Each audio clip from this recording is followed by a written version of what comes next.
अस्सलाम वालेकुम स्टूडेंट्स, कैसे हैं आप सब? होप्स आप सब ठीक होंगे। आज हम लोगों का जो टॉपिक है क्रैश कोर्स का वो है एटॉमिक स्ट्रक्चर। और मैं आज आपको जो हूँ वो मेरी यही कोशिश होगी कि 1 घंटे के अंदर जो है वो टोटल आपको एटॉमिक स्ट्रक्चर बता दूँ। अभी मैं जो हूँ वो लेक्चर नंबर 1 रिकॉर्ड कर रही हूँ। इसके बाद अगर आप लोग ये लेक्चर पूरा कंप्लीट देखते हैं तो उसके बाद लेक्चर नंबर 2 भी ज़रूर देखिएगा। टोटल दोनों मिलाकर जो है वो 1 घंटे के इंशाल्लाह ताला मैं चाहती हूँ कि 1 घंटे में हम ये चैप्टर कवर कर लें। तो आज डाल्टन का वो कौन सा कारनामा है जिसे 5000 साल की तारीख को उसने बदल के रख दिया उस कारनामे ने। जे थॉमसन ने क्या किया कि दुनिया आज भी उसको इज्जत की निगाह से देखती है। रदरफोर्ड, जे थॉमसन और जेम्स कैडविक ने इनका आपस में क्या कनेक्शन था? नील बोहर ने उसके एटॉमिक मॉडल को मानने से क्यों इनकार किया था? ये सब कुछ जानने के लिए आज की वीडियो को एंड तक ज़रूर देखिएगा। तो आज हम स्टार्ट करते हैं। ये जो है कहानी वो स्टार्ट होती है 1808 से, जॉन डाल्टन से। डाल्टन ने बताया कि सबसे टाइनी पार्टिकल दुनिया का एटम होता है। ठीक है, ये बात हमें बताई डाल्टन ने। अब क्या हुआ कि उसने और भी कुछ चीज़ें पेश करी। उसने ये बताया कि सेम एलिमेंट्स के जो एटम्स होते हैं ना वो सेम होते हैं, और जो डिफरेंट होते हैं, डिफरेंट जो एलिमेंट्स के एटम्स होते हैं वो भी डिफरेंट होते हैं। उसने हमें ये बात बताई कि एटम्स जो होते हैं सेम एलिमेंट के सेम होते हैं और डिफरेंट एलिमेंट के डिफरेंट होते हैं। और एक और बात से बताई कि एटम्स होते हैं ना वो कंबाइन होते हैं होल रेशो में। जैसे कि अगर हम बात करते हैं कि 2 दोस्त हैं, तो अब वो पूरे पूरे ही होंगे, मतलब एक लड़का है और दूसरा भी लड़का है, तो वो दोनों आपस में दोस्त हैं। ठीक है, हम ये नहीं बोल सकते वो पौना लड़का और वो पौना, मतलब कि उनका जो है वो होल रेशो है, फ्रैक्शन में उनकी जो है वो चीज़ नहीं होती है। ठीक है, दूसरा हमारे पास है एटम जो है वो इनविजिबल भी होते हैं और डिवाइड भी नहीं हो सकते, उनको हम डिवाइड भी नहीं कर सकते। ये चीज़ भी हमें किसने बताई? डाल्टन ने। यह बताया कि एटम जो है वो टाइनी पार्टिकल है, इसको हम डिवाइड नहीं कर सकते और ज़्यादा किसी भी टाइनी पार्टिकल में, और ये इनविजिबल होता है। बताया कि ये जो है वो कंबाइन होता है, होल रेशो में पाया जाता है, और सेम एलिमेंट के एटम्स के जो सेम एलिमेंट्स जो होते हैं उनके एटम्स भी सेम होते हैं और डिफरेंट एलिमेंट्स के एटम्स भी डिफरेंट होते हैं। अब हम आते हैं फेराडे पे। फेराडे ने हमें एक क्लू दिया कि नेगेटिव चार्ज पार्टिकल जो होते हैं वो इलेक्ट्रिसिटी कंडक्ट करते हैं। ठीक है, ये चीज़ हमें बताई गई फेराडे से। अगर हम बात करें J Thomson, William crooks, Goldstein और स्टोनी की, जिसमें मैं आपको बताऊंगी आगे आगे कि इन सबके लाइन से कि इन सबके क्या क्या कारनामे थे। आज आपको इस वीडियो में पता चलेगा कि electron, proton, neutron, radio active rays और यही सब चीज़ें किसने डिस्कवर की। अगर हम बात करते हैं ना डिस्चार्ज ट्यूब की, तो जे थॉमसन का एक्सपेरिमेंट था डिस्चार्ज ट्यूब एक्सपेरिमेंट। ये तो बहुत ज़्यादा मशहूर एक्सपेरिमेंट है और फर्स्ट ईयर के बच्चों को बहुत अच्छे से आता है।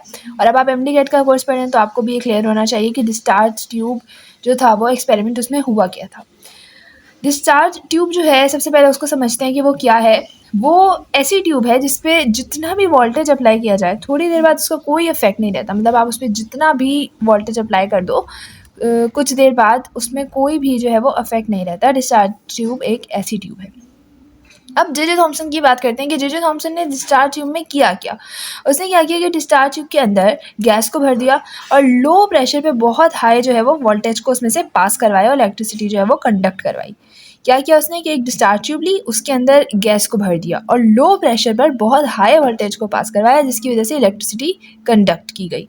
ठीक है, अगर हम लो प्रेशर की बात करें तो कितना लो प्रेशर था? तकरीबन 1 मिलीमीटर एच जी से 0.001 mm एच जी तक जो था वो उसका लो प्रेशर गया, यानी 1 से वो 0.001 mm एच जी तक प्रेशर को लेकर गया।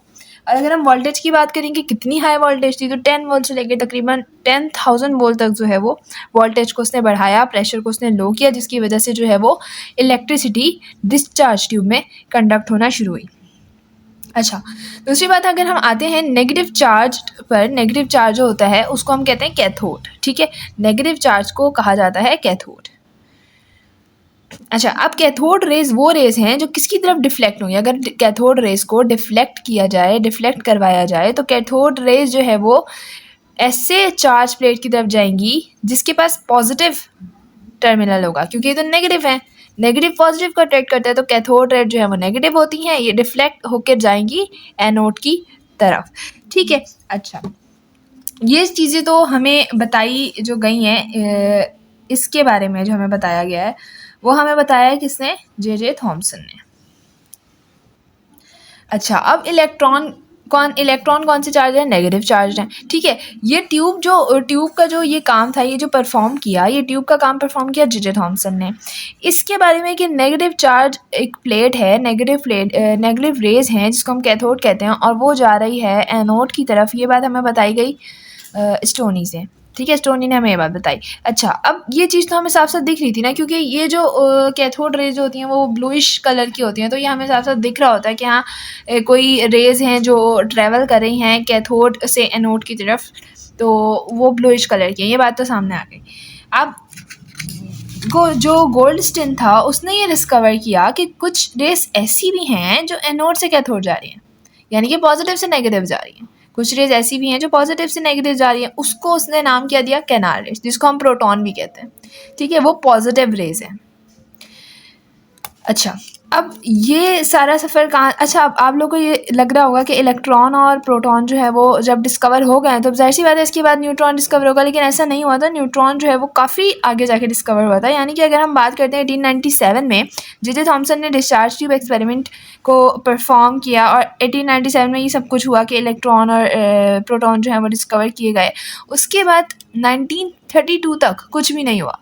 1932 के बाद जो है वो जे जे थॉमसन ही वापस से मैदान में है, उन्होंने फर्स्ट एटॉमिक मॉडल बनाया।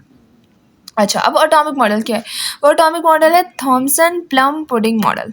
ठीक है, इसके बारे में अभी इतनी ज़्यादा पढ़ने की ज़रूरत नहीं है, क्योंकि इसके जो है वो क्वेश्चंस नहीं पूछे गए हैं और ना ही ज़्यादा पूछे जाते हैं। ठीक है, क्योंकि मैं एमडी कैट का क्रैश कोर्स पढ़ा रही हूँ, तो मेरा यही वो होगा कि मैं जल्द अज जल्द जो हूँ इसको ख़त्म करूँ। ठीक है, अच्छा अब हम बात करते हैं हेनरी बेक्वेल की। अब हेनरी बेक्वेल कौन थे? अच्छा, इससे पहले मैं आपको एक बात बताऊं कि हेनरी बेक्वेल जो थे वो रेडियो एक्टिविटी उन्होंने देखा था। उन्होंने एक फिनोमेना देखा था, किसका, रेडियो एक्टिविटी का। ठीक है, अब रेडियो एक्टिविटी क्या होती है, उससे पहले मैं आपको एक बात बताऊं कि मैरी क्यूरी और पेरी क्यूरी जो थे, इन दोनों ने एक एलिमेंट फॉर्म किया था जिसको हमने नाम दिया है रेडियम। ठीक है, इन्होंने एक एलिमेंट फॉर्म किया था जिसको उन्होंने नाम दिया है रेडियम।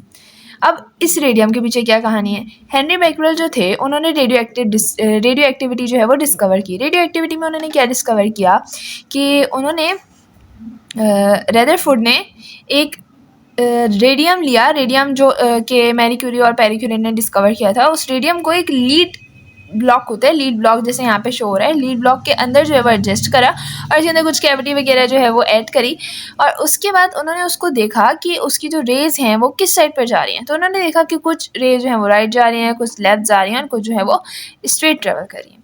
अच्छा, वो रेज जो पॉजिटिव से नेगेटिव की तरफ जा रही हैं, वो रेज जो पॉजिटिव से निकल रही हैं पॉजिटिव टर्मिनल से और नेगेटिव की तरफ जा रही हैं, उनको नाम दिया गया अल्फा रेज। और वो रेज जो नेगेटिव से निकल के पॉजिटिव टर्मिनल की तरफ जा रही हैं, उनको नाम दिया गया बीटा रेज। ठीक है, अच्छा जो बिल्कुल स्ट्रेट लाइन जा रही है उसको नाम दिया गया गामा रेज। गामा रेज जो होते हैं उन पे वो न्यूट्रल होती हैं, उन पे कोई चार्ज नहीं होता, उनका कोई मास भी नहीं होता। गामा रेज का कोई मास नहीं होता और ना ही कोई चार्ज होता है। अच्छा, अब इसके बाद मैं आपको थोड़ा सा ये बताऊं कि जे जे थॉमसन, रदरफोर्ड और जेम्स चैडविक जो है, इनका आपस में क्या कनेक्शन है, या आपस में एक साथ इतना क्यों जो है वो इनका जिक्र किया जाता है। तो जो रदरफोर्ड थे ना, वो जे जे थॉमसन के स्टूडेंट थे। रदरफोर्ड जे जे थॉमसन के स्टूडेंट थे और जेम्स चैडविक जो है वो रदरफोर्ड के स्टूडेंट थे। ठीक है, ये बात आपने अपने जहन में रखनी है। अच्छा, अब जब ये सारा हो गया कि हमारे पास रेडियो एक्टिविटी डिस्कवर हो गई, जो कि हमारे पास हेनरी बेक्वेल ने डिस्कवर की। ठीक है, रदरफोर्ड ने हमें इस एक्सपेरिमेंट करके बताया कि हाँ ये जो है वो अल्फ़ा, बीटा और गैमा रेज होती हैं। ये हमें रदरफोर्ड ने बताया। हमें जो है वो कैथोड रेस यानी कि इलेक्ट्रॉन का स्टोनी ने बताया, और एनोड यानी कि जो हमारे पास प्रोटॉन होता है उसका हमें गोल्डस्टीन ने बताया। ठीक है, ये सारी चीज़ें तो अब तक डिस्कवर हमारे पास हो गई। अब बचा गया न्यूट्रॉन। अब न्यूट्रॉन डिस्कवर किया किसने, जेम्स चैडविक ने। जेम्स चैडविक ने क्या किया कि अल्फ़ा रेज जो होती हैं उसको बम पार्ट करवाया, यानी कि उसको थ्रो किया किस पे, उसकी मतलब कि उसको थ्रो किया बहुत तेज़ी से। उसकी पेनिट्रेशन पावर वो एक्चुअली उसकी चेक करना चाह रहे थे। ठीक है, इनका कोई ऐसा कंसर्न नहीं था कि इन्होंने न्यूट्रॉन जो है वो डिस्कवर करना है, या उनको ऐसा लगा कि कोई एक और जो है वो इसमें एलिमेंट भी हो सकता है एटम के अंदर। बट उन्होंने जो है वो कुछ और फाइंड करना था, जिसकी वजह से उन्होंने अल्फ़ा रेज की पेनिट्रेशन करवाई। ठीक है, उनकी पेनिट्रेशन पावर चेक करने के लिए। बट हुआ क्या कि उनको एक जो है वो एलिमेंट दिखा, न्यूट्रॉन उनको जो है वो दिखा। ये 1932 की बात है जबकि न्यूट्रॉन डिस्कवर हुआ। 1932 में जेम्स स्टैंडर्ड ने क्या किया कि अल्फा रेज जो है ना, उन्होंने उसकी पेनिट्रेशन पावर चेक करनी थी। उन्होंने क्या किया, अल्फा रेज को जो है ना वो बम्पार्ट करवाया या फिर थ्रो किया किस पे, बेरिलियम पार्टिकल पे। ठीक है, बेरिलियम पार्टिकल पे जब जो है उसको थ्रो किया तो वो दोनों बिल्कुल डिस्ट्रॉय हो गए, मतलब कि अल्फा रेज इधर है और ये जो है वो एक बेरिलियम पार्टिकल है, और जब उन्होंने इसको इस पर जो है वो थ्रो किया तो ये दोनों आपस में फट गए। लेकिन ये क्या हुआ, इनका कॉम्बिनेशन हो गया, मतलब कि ये दोनों आपस में जो थे वो नहीं रहे, उनका कॉम्बिनेशन हो गया, और कॉम्बिनेशन उनका होने से एक न्यू एलिमेंट फॉर्म हुआ जिसको हम आज न्यूट्रॉन के नाम से जानते हैं। अब अगर मैं आपको न्यूट्रॉन के हवाले से थोड़ा सा बताऊं, अल्फा रेज, ठीक है, और ये है बेरिलियम का पार्टिकल, ये दोनों मिले, ठीक है, ये दोनों मिले तो बना क्या, कार्बन 12। ये दोनों मिले तो बना क्या, कार्बन 12, और इसके साथ ही एक एटम बना, एक एलिमेंट हमें मिला जो कि है न्यूट्रॉन, और न्यूट्रॉन का मास जिसको हम 1 कंसिडर करते हैं। अच्छा, इसके बाद जो है वो रदरफोर्ड ने दोबारा एक एटॉमिक मॉडल पेश किया अपना। रदरफोर्ड ने एक और बार एटॉमिक मॉडल पेश किया, ठीक है। अब उस एटॉमिक मॉडल में उन्होंने क्या किया कि अल्फा रेज की बम्पार्टमेंट करवाई, यानी कि उसको थ्रो किया गया किस पे, गोल्ड फॉइल पे। जब उन्होंने अल्फा रेज को गोल्ड फॉइल पे जो है वो थ्रो किया तो उन्होंने देखा कि मोस्टली जो अल्फा रेज है ना वो बिल्कुल अनडिफ्लेक्टेड उसमें से पास हो गई, गोल्ड फॉइल में से अनडिफ्लेक्टेड पास हो गई। कुछ ऐसी थी जो कि डिफ्लेक्ट हुई सर्टेन एंगल पर, कुछ ऐसी थी जो बिल्कुल सीधा अनडिफ्लेक्टेड चली गई, कुछ ऐसी थी जो डिफ्लेक्ट हुई एक सर्टेन एंगल पर, और कुछ ऐसी थी जो बिल्कुल लगकर बाउंस बैक हो गई। ठीक है, 3 तरीके की जो रेस थी वो प्रोड्यूस हुई इस रदरफोर्ड के एटॉमिक मॉडल से, जिसमें कुछ अनडिफ्लेक्टेड पास हो गई, कुछ डिफ्लेक्ट हुई लेकिन एक सर्टेन एंगल पर, और कुछ जो है वो बिल्कुल ही बाउंस बैक हो गई। अगर हम तादाद के हिसाब से बात करें तकरीबन 8000, ये अप्रॉक्स लिखा है जो बुक्स में वैल्यू है, अप्रॉक्स 8000 जो अल्फा रेस थी वो बिल्कुल अनडिफ्लेक्टेड यहाँ से चली गई। उसमें से 1 या 2 ऐसी थी जो बाउंस बैक हो गई, और 10 या 12 ऐसी थी जो कि डिफ्लेक्ट हुई एक सर्टेन एंगल पर डिफ्लेक्ट हुई। ठीक है, अच्छा, अब अगर हम बात करते हैं अल्फ़ा पार्टिकल की और न्यूक्लियस की, यानी कि अगर हम न्यूक्लियस और अल्फ़ा पार्टिकल को मिला दें तो एक हमारे पास पॉजिटिव चार्ज बनता है। ठीक है, न्यूक्लियस के अंदर क्या होता है, प्रोटॉन होते हैं और न्यूट्रॉन होते हैं।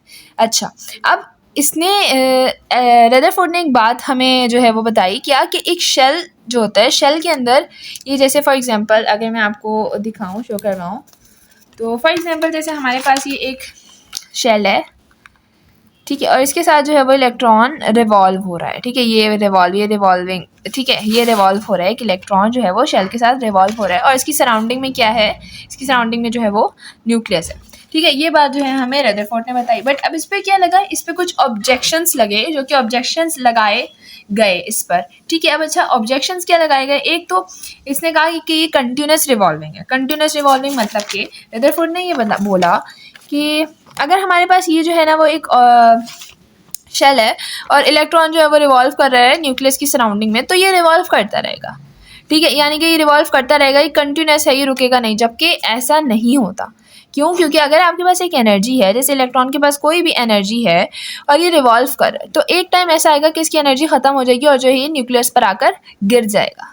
ठीक है, लेकिन ऐसा कुछ भी रदरफोर्ड के उसमें नहीं हो रहा था। रदरफोर्ड ने जो ऑब्जर्व किया उन्होंने उसके लिहाज से बताया कि इलेक्ट्रॉन मूव करता रहेगा और ये नहीं रुकेगा, ये मूव ही करता रहेगा, जबकि इलेक्ट्रॉन मूव नहीं कर सकता, करेगा एक सर्टेन टाइम तक करेगा जब तक उसकी एनर्जी उसके पास है, और उसके बाद जो है वो आके न्यूक्लियस पर गिर जाएगा। ठीक है, अच्छा, दूसरा जो डिफ्लेक्ट निकला था वो क्या निकला था उनका, जिसपे हमें ऑब्जेक्शन हुई थी कि कंटिन्यूस स्पेक्ट्रम। उन्होंने कहा कि ये जो है वो एक कंटिन्यूस स्पेक्ट्रम है, एटम जो है वो एक कंटिन्यूस स्पेक्ट्रम में काम करता है, जबकि एटम जो है वो एक लाइन स्पेक्ट्रम में काम करता है। एटम जो है वो एक लाइन स्पेक्ट्रम में काम करता है, वो कंटिन्यूस स्पेक्ट्रम में काम नहीं करता है। ठीक है, अच्छा, अगर आपको ये चीज़ कंफ्यूज कर रही है कि कंटिन्यूस स्पेक्ट्रम क्या होता है और लाइन स्पेक्ट्रम क्या होता है, तो कंटिन्यूस स्पेक्ट्रम उसको कहते हैं जो कलर्स आपस में बिल्कुल गैप के बगैर जो है ना वो मिक्स हुए होते हैं, बिल्कुल उनमें गैप नहीं होता है। जैसे अगर आप रेनबो को देखें तो वो एक कंटिन्यूस स्पेक्ट्रम है, क्योंकि वो उसमें आप जो कलर्स देख रहे होते हैं वो साथ साथ बिल्कुल जुड़े हुए होते हैं, लाइक रेड बिल्कुल ऑरेंज के साथ मर्ज होता है, जिसकी वजह से ना उनमें गैप नहीं आता। लेकिन वो जो कलर्स होते हैं वो डिफरेंट वेव लेंथ के होते हैं, डिफरेंट वेव लेंथ के कलर्स बिल्कुल गैप के बगैर जुड़े हुए हों उसको कहते हैं कंटिन्यूस स्पेक्ट्रम। और अगर वो गैप हो उनके बीच में, लाइक वो बिल्कुल अलग अलग लाइन की तरह जो है वो दिख रहे हों, जैसे कि एक एटम में होता है, तो उसको हम कहते हैं लाइन स्पेक्ट्रम। उन्होंने ये बात करी कि कंटिन्यूस स्पेक्ट्रम होता है एटम, जबकि आगे ये बात बताई गई कि एटम जो है वो लाइन स्पेक्ट्रम होता है। अच्छा, ये सब कुछ इन्होंने किया रदरफोर्ड ने, बट इसके बाद नील बोहर आए। नील बोहर ने ये ऑब्जेक्शंस रिमूव करी, यानी कि उन्होंने बताया कि रदरफोर्ड ने सही कहा था, लेकिन रदरफोर्ड के पास कोई क्लू नहीं था कि वो सही कैसे है। तो नील बोहर ने बताया कि वो सही है। वो सही कैसे है? नील बोहर ने ये बात बताई कि अगर कि शेल की जो एनर्जी होती है ना, अगर वो इलेक्ट्रॉन के बराबर होती है, अगर एनर्जी जो है वो शेल की इलेक्ट्रॉन के बराबर होती है, तो वो उसमें घूमता रहता है, मतलब वो गिर नहीं सकता। ठीक है, जैसा कि इसमें हमने बताया था कि एनर्जी अगर होगी तो ये रिवॉल्व करेगी सर्टेन टाइम तक, जब तक एनर्जी बाकी है, वरना वो गिर जाएगा।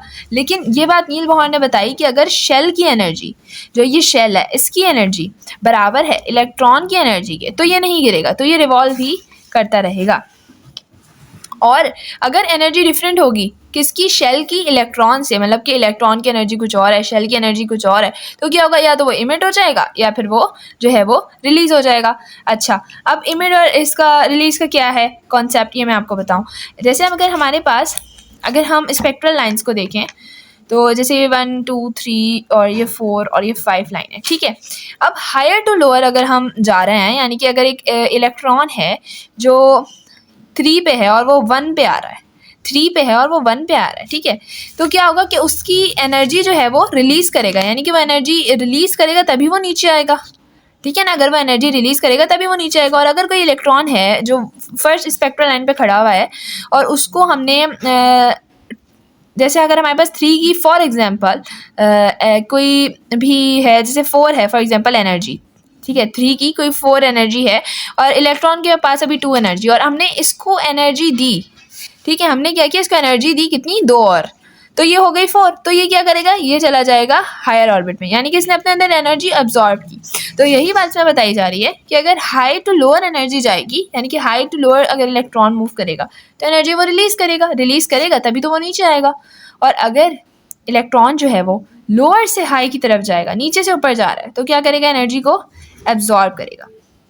अच्छा, ये सारी बातें हो गई। अच्छा, नील बोहर ने सिर्फ यही नहीं किया, नील बोहर ने क्या किया, नील बोहर ने हमें बताया कि उसके बारे में, एंगुलर मोमेंटम के बारे में, रेडियस के बारे में, एनर्जी के बारे में, वेवलेंथ के बारे में और फ्रीक्वेंसी के बारे में। अच्छा, क्योंकि मैं इस वक्त MD की क्लास ले रही हूँ, तो मैं जो हूँ वो अभी आपको कोई डेरिवेशन करके नहीं दिखाऊंगी, जिसमें आपको सिंपल फार्मूला समझाऊंगी और बताऊंगी कि अगर MD में उस हवाले से क्वेश्चन आते हैं तो उसको कैसे सॉल्व किया जाता है। अच्छा, अगर हम एंगुलर मोमेंटम की बात करें, शेल का एंगुलर मोमेंटम, तो उसको हम NH/2π से जो है वो शो करते हैं और ये ऐसे ही लिखा जाता है। आगे मैं जो हूँ वो नील बोहर का आपको बताती हूँ कि उसने रेडियस डिस्कवर किया, एनर्जी, वेवलेंथ और फ्रीक्वेंसी जो है वो नील बोहर ने डिस्कवर की। अगर हम बात करते हैं रेडियस के फॉर्मूले की, तो रेडियस का फॉर्मूला होता है Rn = 0.53 angstrom multiply by n का स्क्वायर। ठीक है, ये जो है वो रेडियस का फॉर्मूला है। अच्छा, अगर हम इसको मैं आपको यूज़ करके दिखाऊंगी, यूज़ कैसे होगा ये फॉर्मूला। अगर हमसे पूछा जा रहा है कि सेकंड शेल का रेडियस क्या है, थर्ड शेल का रेडियस क्या है, फोर्थ शेल का रेडियस क्या है, तो हम क्या करेंगे, सिर्फ n की जगह वो चीज़ पुट कर देंगे जिसका हमसे पूछा जा रहा है।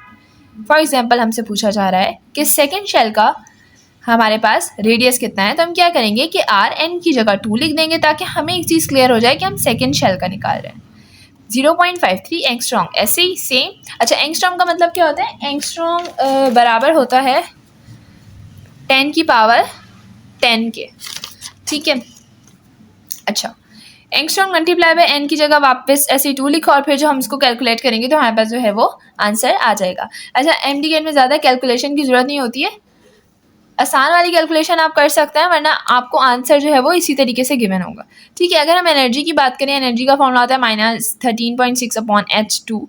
ठीक है, और अगर हम वेव लेंथ की बात करें तो वेव लेंथ का फॉर्मूला होता है 1/λ = RH 1 NF2 square -1 NH NI1 का स्क्वायर। NI मतलब कि NF यानी कि फाइनल जो उसका शेल है, ऑर्बिट है, और NI मतलब कि उसका जो इनिशियल है। ठीक है, यहाँ पे लिखा होता है, इसको मैंने N2 और ये N1 भी हम कंसिडर इसको कर सकते हैं। ठीक है, ये वेव लेंथ है। अगर हम वेव नंबर को, मैं आपको एक एडिशनल बात बता रही हूँ, अगर हम वेव नंबर की बात करते हैं तो उसमें 1/λ नहीं आता, उसमें जस्ट लैम्डा आता है। फॉर्मूला यही रहता है, लैम्डा आता है, मतलब कि हम उसको आखिर में, इसमें हम आखिर में जो भी हमारे पास वैल्यू आती है उसको हम इन्वर्स करते हैं। बट अगर हमसे पूछा जाता है वेव नंबर, तो हम इन्वर्स नहीं करते, हम डायरेक्ट जो हमारे पास आंसर होता है हम वही जो है वो पुट करते हैं। अच्छा, हम फ्रीक्वेंसी की बात करते हैं। फ्रीक्वेंसी का फॉर्मूला होता है V म्यू, इसको हम बोलते हैं म्यू, ठीक है। ये जो इस तरीके का साइन है इसको हम म्यू कहते हैं, फ्रीक्वेंसी के लिए शो करता है। E2 minus E1 upon H. E2 E1 को हम EF और EI भी लिख सकते हैं, जैसे मैंने आपको इसमें बताया, इसको हम N2 और N1 भी लिख सकते हैं, ठीक है। अच्छा, ये चीज़ें तो आपको फॉर्मूलाज तक क्लियर हो गए होंगे कि नील बोहर ने रेडियस, एनर्जी, वेवलेंथ, फ्रीक्वेंसी और एंगुलर मोमेंटम जो कुछ भी डिस्कवर किया उसके फॉर्मूला और वो सब कुछ, ठीक है। इसके बाद हम बात करते हैं विलियम रॉन्गटन ने जो डिस्कवर किया। अच्छा, विलियम रॉन्गटन जो थे उन्होंने क्या डिस्कवर किया, एक्सरेज। ये बात इतनी ज़्यादा इंपॉर्टेंट नहीं है कि उन्होंने कैसे डिस्कवर किया, उसका क्या फॉर्मूला है, क्योंकि आज तक ये इतना ज़्यादा पूछा नहीं गया, मतलब बिल्कुल भी जो है वो इसके क्वेश्चंस नहीं आते हैं बस। लेकिन आपको इस बात का पता होना चाहिए कि विलियम रॉन्गटन ने जो है वो डिस्कवर की थी एक्सरेज को। अब मैं आपको बताती हूँ कि टोटल अगर आपसे यहाँ तक जो है हमने थ्योरी का तकरीबन सारा कवर कर लिया है। थ्योरी में एटॉमिक जो हमारा चैप्टर है उसकी जितनी भी थ्योरी थी तकरीबन वो यहाँ तक सारी ख़त्म हो गई है, ठीक है। अब मैं आपको आगे इसके कुछ न्यूमेरिकल्स वगैरह बताती हूँ कैसे हम इसके न्यूमेरिकल सॉल्व कर सकते हैं जो हमारे पास आते हैं। अगर हमसे बोला जाता है टोटल नंबर ऑफ़ इलेक्ट्रॉन कितने हैं एक ऑर्बिट या फिर शेल में, पूछा जाए कि टोटल नंबर ऑफ़ इलेक्ट्रॉन कितने हैं एक ऑर्बिट या फिर शेल में, उसको हम कैसे समझेंगे, कैसे हमें पता चलेगा कितने हैं। तो उसका एक फार्मूला होता है 2n/2, यानी कि 2n की पावर 2, ये एक फार्मूला है, ठीक है। इस फार्मूले को आपने अपनी जहन में रखना है। अभी मैं आपको इसको पुट करके आंसर्स भी दिखाऊंगी और बताऊंगी कि इसको कैसे सॉल्व करता है। नेक्स्ट हमारे पास है इलेक्ट्रॉन। अगर हमसे पूछा जाए सब शेल में कितने इलेक्ट्रॉन है, किसी भी सब शेल का पूछ लिया जाए, डी में कितने इलेक्ट्रॉन्स हैं, एस में कितने इलेक्ट्रॉन हैं, तो उसको हम कैसे सोचेंगे। उसके लिए फार्मूला होता है 2, ब्रैकेट के अंदर हम लिखते हैं 2l+1 और ब्रैकेट बंद, ठीक है। इसी तरीके से हमसे पूछा जाए कि इस ऑर्बिट में कितने ऑर्बिटल्स हैं, तो उसको हम कैसे डिस्कवर करते हैं, n की पावर स्क्वायर। अगर हमसे पूछा जाता है इलेक्ट्रॉन कितने हैं तो 2n2, ठीक है। और अगर हमसे खाली ऑर्बिटल्स पूछे जाते हैं तो n2। अच्छा, मैं आपको इसकी वैल्यूज़ में पुट करके दिखाती हूँ कैसे हम इसको जो है वो सॉल्व कर सकते हैं।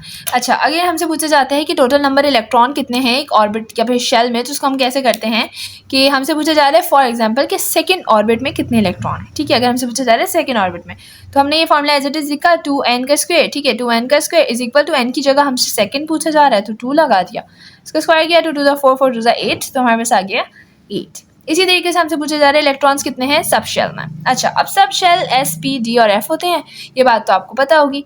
अब अगर हम सब शेल की बात करें तो S की होता है 0, P 1, D 2 और F 3 के बराबर। अब इसका फॉर्मूला क्या है 2 ब्रैकेट 2l+1 और 2।